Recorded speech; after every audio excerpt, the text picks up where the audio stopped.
Alors ici vous arrivez au domaine Bory-la-Vitarelle, qui est un domaine situé à Saint-Chinian, un domaine moyen qui a 17 hectares de vignes, sur lequel on produit 3 terroirs différents, les terres blanches sur lesquelles on est, ensuite les cresses sur lesquelles on va aller dans un petit moment, et les terroirs de schiste que vous verrez plus tard. C'est un domaine qui est conduit en culture biologique, en culture biodynamique depuis une quinzaine d'années. J'essaie de produire des vins avec une sincérité, un respect du terroir, une proximité vis-à-vis du terroir le plus authentique possible. La terre blanche, sont des terroirs calcaires, des sous-sols assez fracturés, dans lesquels les racines vont pouvoir pénétrer tranquillement au travers des interstices libérés par la fracturation des roches. Ça va amener un caractère gourmand, de la fraîcheur au vin, une petite acidité, aussi un caractère fruité. Là on est sur du grenache, un caractère fruité, gourmand, croquant, avec des arômes de framboise, des arômes de cassis très très exubérants.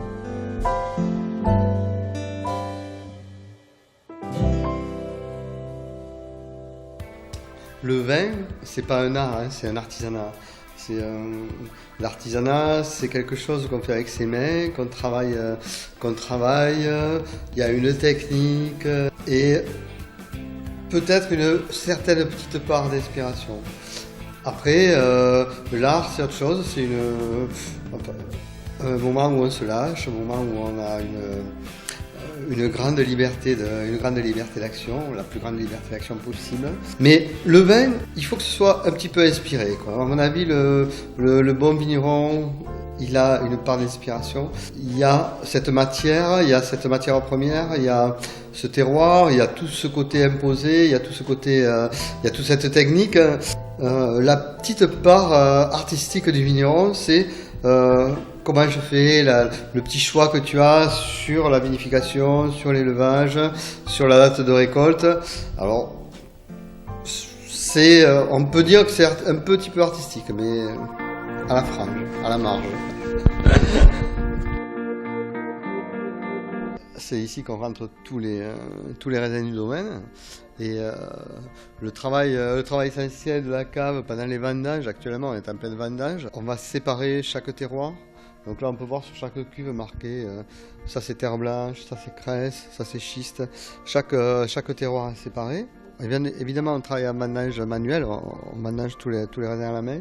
La philosophie là aussi de la cave, c'est un peu ce qu'on disait par rapport à la peinture tout à l'heure, c'est essayer d'en faire le minimum, c'est-à-dire que quand on a de beaux raisins, on ne met pas de soufre, on ne met pas de levure, on laisse fermenter, on maîtrise un minimum, on va guider le raisin, mais on le maîtrise, mais on le laisse faire au maximum.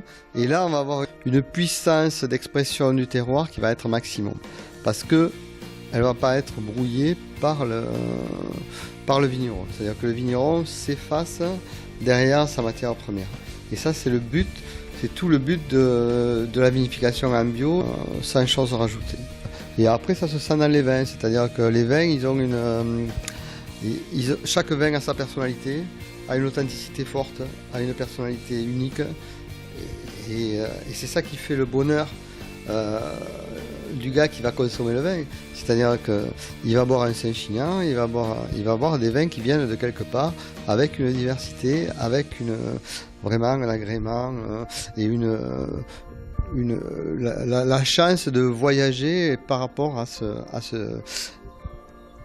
cette authenticité sur les vins.